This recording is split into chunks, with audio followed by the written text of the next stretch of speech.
Hello my angry nerds, this is Fanboy and welcome back to another Heart of the Swarm 1v1 pro game. This game is going to be between, not versus, between Liquid TLO, our favorite Zerg of all, at least my favorite Zerg of all, and his opponent is going to be Stardust. I've cast both of these players on my channel before. This comes out of IEM Season 10 at Gamescom. That was played a couple days ago. Whenever this game comes out. This game will come out probably... Will it come out tomorrow? I don't know. Couple days, about a week and a half ago is when Gamescom went on.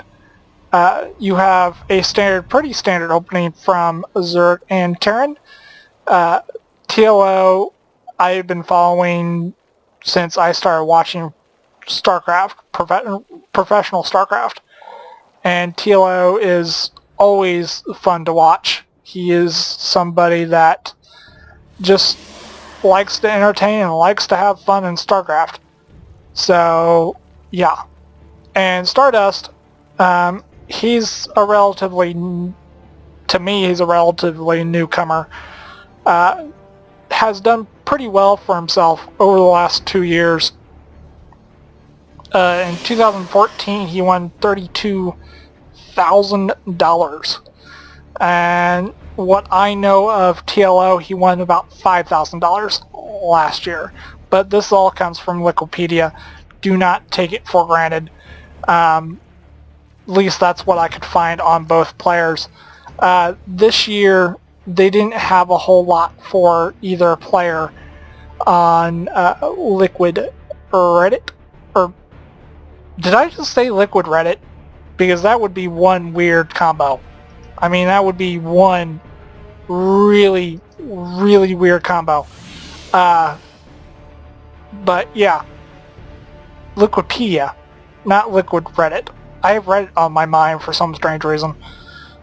But yeah. So, if these guys have won a lot more and you know about it, just leave it down in the comment section, and I am sorry in advance. But it looks like Rhett and TLO are going for expansions pretty much right at the same time. I am going to open up the good old name tags. Sorry about that. Or not name tags, I already have the name tags. Production. My mind is somewhat scrambled right now, thinking about too much at the same time. But this is a pretty standard opening nowadays. Zerg gets a expansion before pull. Oh wow, he canceled both those gasts. That's somewhat odd. He is semi-majorly supply blocked, and he has no overlords coming at the moment. So I assume he's going to be making an overlord here shortly. At least that's my hope. At the front door of Stardust you have a forge, 2 pylons, a cannon, and a gateway. And his expansion is almost done. He's most likely going to go 2 base. He's going to go a 2 base strategy. TLO, not to be outdone, he goes a 3rd hatchery, so he is basically double expanding right now, even though this hatchery is almost done. TLO is still extremely not star blocked. What am I thinking? I am all over the place. He is supply blocked. There you go. Work, brain, work. His overlord, TLO's overlord, is being kind of bold and somewhat scouting the base. There is no stalker out. He does not know that, unfortunately. There is a cyber core on the low ground.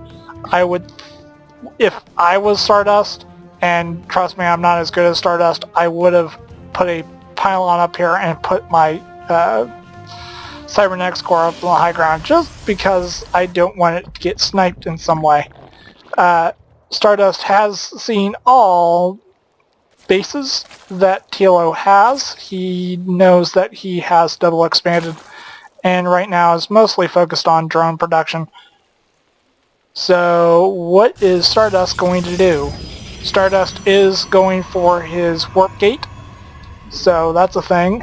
He does have a robo facility on its way. Will that be for Colossus or will that be for Immortals? Normally when I play Zerg, I like to get a Colossus out as soon as possible, because most things Zerg can build do not like Colossus at all, especially like roaches or hydras. They just melt, and Zerglings, they melt as well. But we'll have to see. You got a Stalker on its way. You've got both gas on the way for his expansion. What is TLO up to? TLO just finished his third base and is just still working on the whole probe thing. And I just noticed I am moving at normal speed, not fast. There we go. I was wondering why this game was going so slowly. Sorry about that, guys. You've got a gas on. He's going up to his second geyser. So most likely he wants some type of he's already got Zergling speed, so he's going for upgrades very, very slowly. He's now on his going up to his third geyser. He still has not taken his second geyser and his NAT. So yeah, we're gonna just see what's going on. He's still just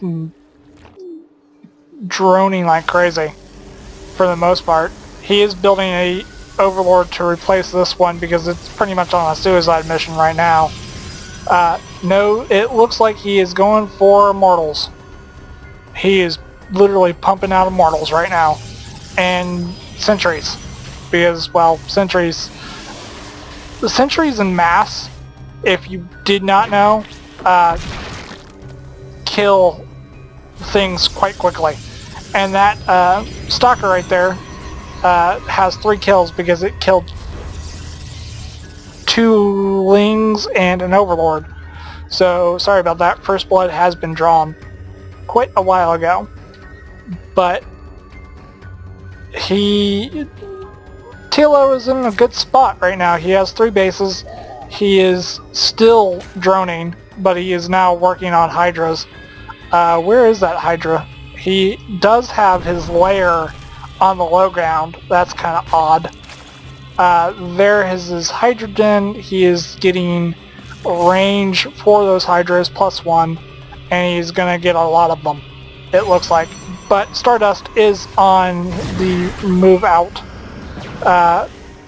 Phoenix comes out, hallucinated Phoenix of course, just to see what's going on. Stardust knows that there's just no way that he has a anything that flies right now. Stardust did produce a warp prism and does force TLO back quite a bit by... they're good force fields. They're not the greatest in the entire world, but they are good. If he marches up, TLO is not going to be a great... This is not the greatest idea to do this. Drones do get pulled off, a lot of them do, but he does snipe the Overlord or Overseer, and is most likely going to get this gas. There you go. There's the gas. 10 drones have been killed, so TLO is going to have to remake them, it looks like. But Stardust is utterly wanting to march up this ramp. And I just don't think it's a great idea because, yes, you can force field for a very long time, but, I mean, that's a lot of coverage to be force fielding. But it looks like Stardust is on the run right now. You've just got too many Hydras and not enough forces to keep them from bay completely. TLO is going to lose a couple Overlords, unfortunately. Loses a couple, is not supply blocked. He kind of needs to get these drones if all is necessary. But what is he up to back at home? He's not much up to anything. He's still producing a ton of Immortals. I would personally stop the Immortal production and just go for Colossus right now. But I'm not as good as Stardust or TLO, so that's the thing. But TLO does pick up 2 pylons for all of his grief. He did lose quite a few drones in that whole instant, so he is forced to remake them. I'm surprised that Stardust has not expanded. He did wall himself in just to make sure that there are no counterattacks or anything silly going on, and he just destroyed that pylon. That Zergling has a mission, and it's going to be take out the probe, but that Zergling is not going to live very long. So he did pick up a free probe for his effort. I mean, a Zergling compared to a probe doesn't cost jack. Now it's just really posturing and seeing what can happen, really. They both have extraordinary big armies. You can look at the army supply and see that Stardust just has a bigger army, and just barely TLO is just barely forcing the worker game by like not even 10. Barely by 10. But here comes the engagement. You have Lings in the front. They did get on hold command because of, look at this arch. That queen's pretty much dead. But if Stardust just tries to run up this ramp, you're going to have a huge concave on TLO's part. That Hydra just refuses to move and just wants no part of this fight. And it looks like Stardust is kind of trapped in a corner, but Stardust does throw down quite a few force fields and keeping most of this at bay. That Hydra lived a little too long. But, I mean, it looks like there's just no real way that TLO can counterattack. But you got 3 Lings on the field, and it still looks like, oh yeah, that's a huge army supply deficit. And that will take TLO into supply block, losing those 2 overlords. I just don't think marching up this ramp right here is the greatest idea on the planet. You have a couple queens right here just raring to go, and you have a bunch of Hydras. TLO is still trying to produce Hydras, and he has a Viper on the way. He has a Viper right now. It looks like he does have a observer out, so he's trying to take down the creep as quickly as possible. So he does eliminate most of the creep, so that creep is going to recede quite quickly. But it looks like, where are you going? It looks like Stardust is going to move in for the total engagement. Traps a lot of TLO's forces behind these force fields. It isn't actually force field tight, but you've got a huge concave over here for Stardust, and at least half of his army died. That Viper did not stand a chance. But Zealots are on the loose on his TLO's main, and TLO says GG. So there you go. You have Stardust that just took TLO to town without using, I almost said sentries. I'm like, no, he had plenty of sentries. Colossus. If it was me, I would have just built a shit ton of Colossus. But no, he did it with Stalker and gateway units and a ton of sentries and a ton of immortals. That I could not do. I will say that much right now. But you've got that, and hopefully you guys enjoyed this game as much as I did. If you did, please hit that like button, and if you want more, please hit that subscribe button, and I will see you guys in the next game. Bye!